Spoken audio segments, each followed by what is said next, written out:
Hi, everybody. My apologies for my voice and if I suddenly start sneezing in the middle of this, because I'm on day 8 of having COVID. So I'm minding myself at home. And so as you can see, I'm wearing my Buddhist uniform, which I generally do when I am teaching. I am a Vajra Acharya of the Chinese Esoteric Buddhist School. So obviously I have a very Chinese name, Mary O'Connor.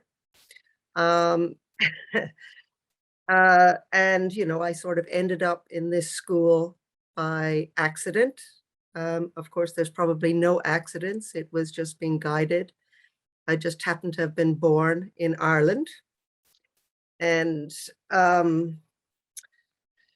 a little bit about my journey before we do the meditation. I grew up in a typical Irish Catholic family. I went to convent school. I was a very good practicing Catholic, and then I became very disillusioned with the organized church and became a very good practicing atheist.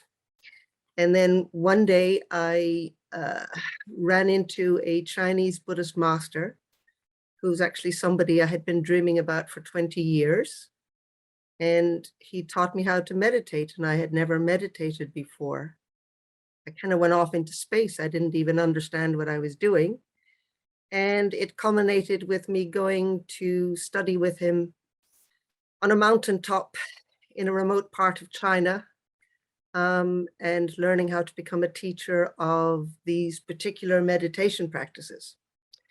And when I met him, I had a number of health problems. And now I don't have a number of health problems, but I had a lot of them. So it would be my great privilege, if my voice holds up, to teach you all a very short meditation. So all of our meditations have 3 parts. They have a mantra, which is in Sanskrit. They have a mudra or hand position or body position, and they have a visualization. So I'm going to show you, I'm assuming most people know what a lotus flower looks like, because this is kind of a coaching session, so everybody knows what a lotus flower looks like.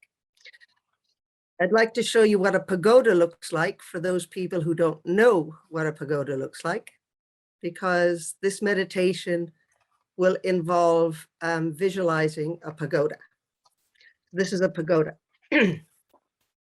And we're also going to chant a mantra in Sanskrit.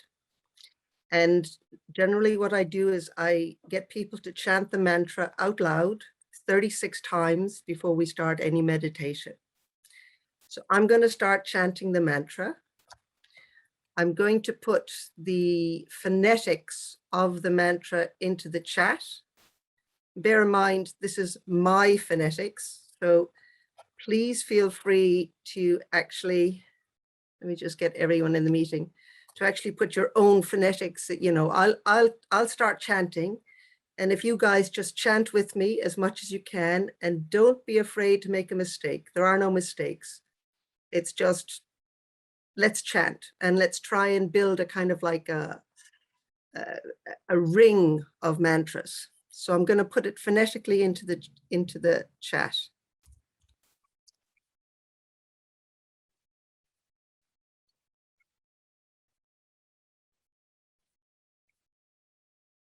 Okay, so that's my phonetics, and they're phonetics with an Irish accent, obviously.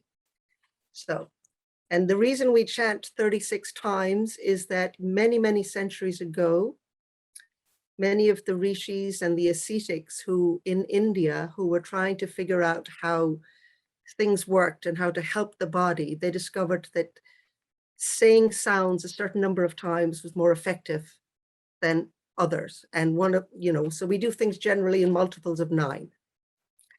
So I'm going to chant, and you chant with me. Onga beroga soha. Onga beroga soha. Onga beroga soha. Onga beroga soha.